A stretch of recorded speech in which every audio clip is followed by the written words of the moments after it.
Jeez, come on. Okay. There we Hey, Dr. Steve, Dr. Scott, Casey, Hey, love buddy. you guys. Just another suggestion. Yeah.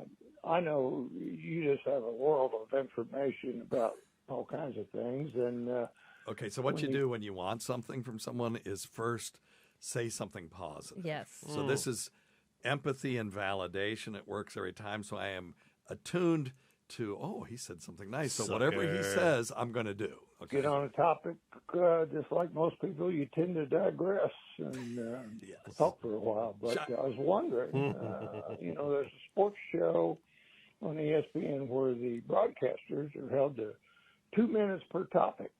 Now, I could just see Casey being the great timekeeper and cutting you off. But, No shit.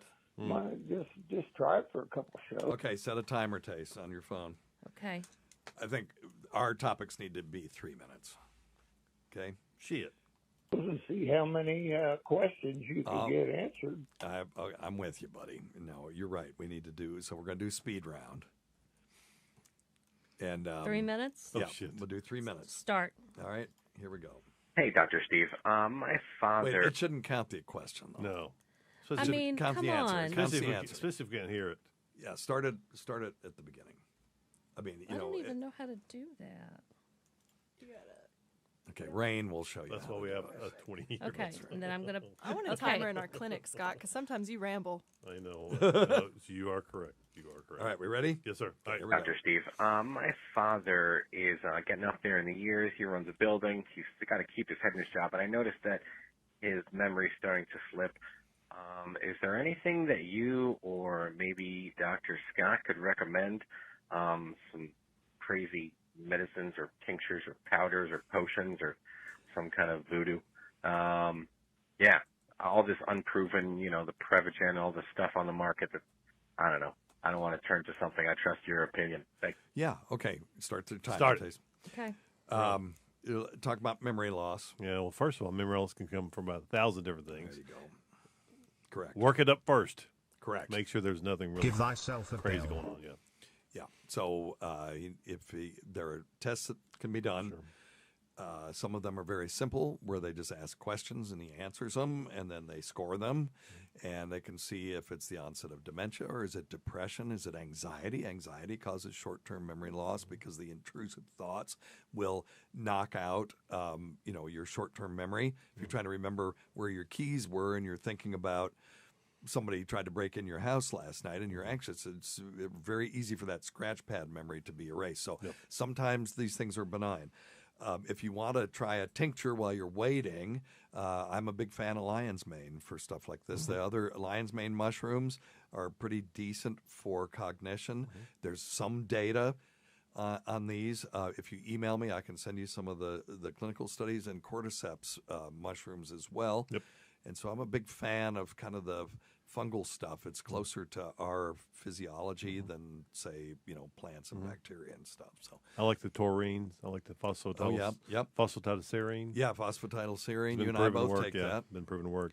And you got to define what work means. Okay, yeah. Some of them improve executive function. That may not be this problem's.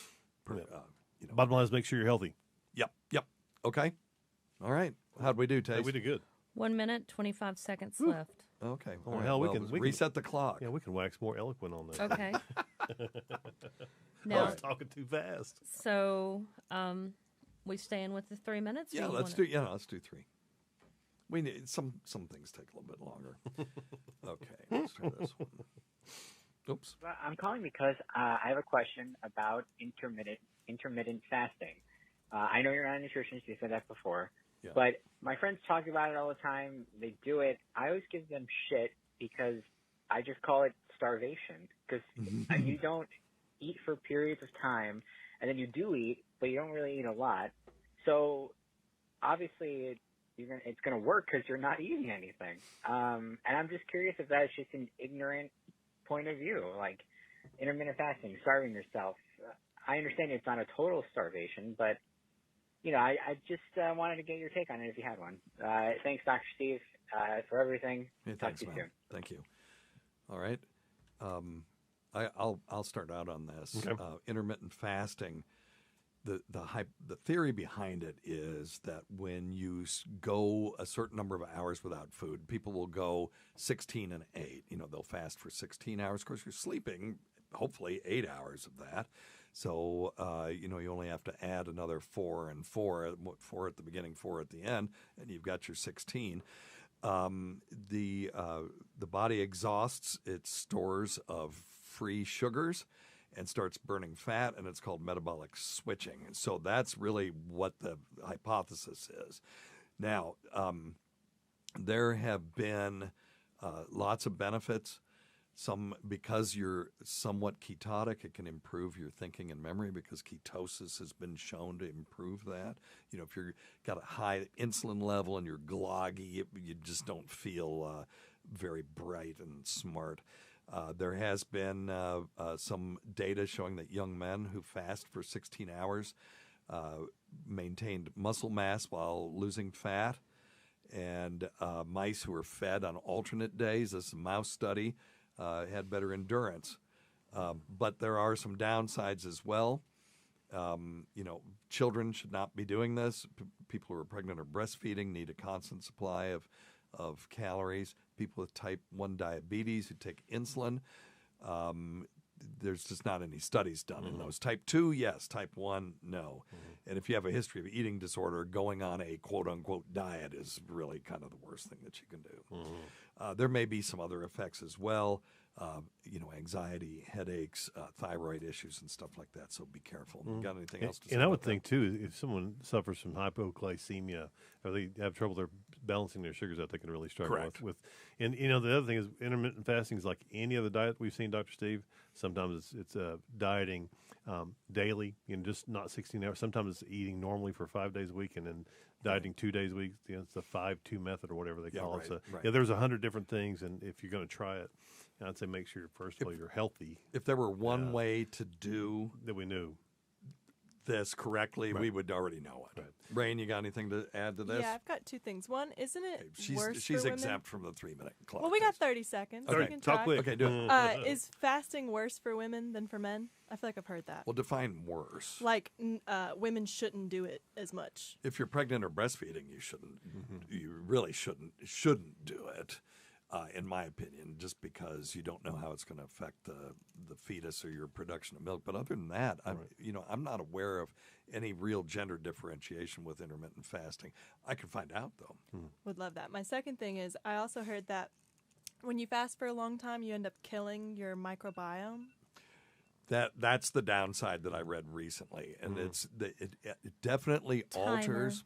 Okay, well, she asked a question, so that's a new question. I got in right at the New buzzer. 3 minutes. It's it will alter your microbiome. I think it still remains to be seen whether that's positive, negative, or neutral. The study I saw showed that it definitely changes it, but it didn't really say whether it was good or bad. Interesting. And that research is still ongoing. The whole mind-gut thing. We know it's real. I drink kombucha every day, and I swear it helps me, but it's an N of 1. It's not a good clinical trial. But yes, it does alter the microbiome. Remains to be seen whether that's a good or bad thing, or if it means nothing. Interesting. Yeah, excellent question. Good question. Lucky. Give thyself a Oh, bell. hell no. I got a bell. Not the first day. No. Well, Scott gets something too. Get your hand off my penis! Okie doke. All right. Let's see. Let's get rid of those questions and let's try this one. This one for Dr. Scott, I think. Sorry, my earbuds keep messing up, I guess. That's okay, buddy. I've had this incredible leg pain from my knees up for the last almost 2 weeks. It seems to come and go, but the only thing that seems to make it feel any better is incredible amounts of water. I don't think I'm dehydrated because I'm drinking so much water now to keep it away. But it's just huge knee and thigh pain. It sucks. Sorry, man. Why?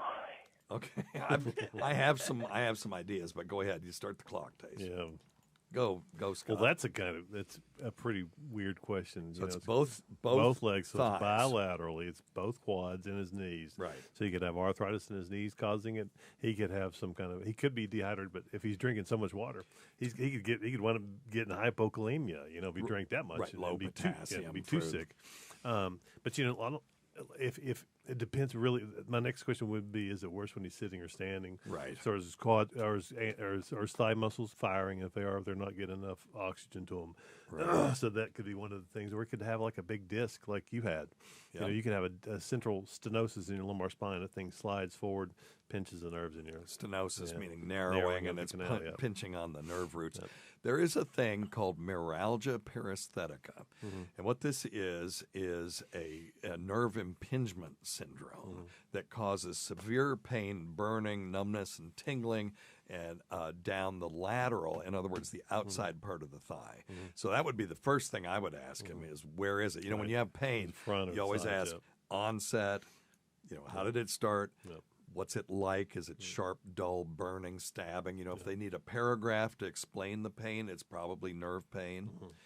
Because if it's something else, you go, it hurts right here and it hurts like somebody's stabbing. And it's got a bruise. Yeah. And then what makes it better? He said water. Yeah. What makes it worse? And then, are there any other factors involved in that? So. Yeah, there's a lot going on. Yeah, I would get that checked. The fact that it's both sides tells me that it's probably something metabolic. But if he is a bigger dude and wearing his old skinny clothes, those are the people that get neuralgia paresthetica, or people that are wearing tool belts. Yeah, the contractors out there carrying those big heavy hammers. Yeah. It's also known as lateral femoral cutaneous nerve entrapment syndrome. But that's anyway, it's just he could have a great big belly pinching on some. Yep. Pinching on some nerves and some blood vessels. And it hurts like an MF or two. Yeah, and if he wants to call back in and give us a little more specific. Yeah, or we'd be happy. Go Or see go his see primary care. Yeah, do that first. All right.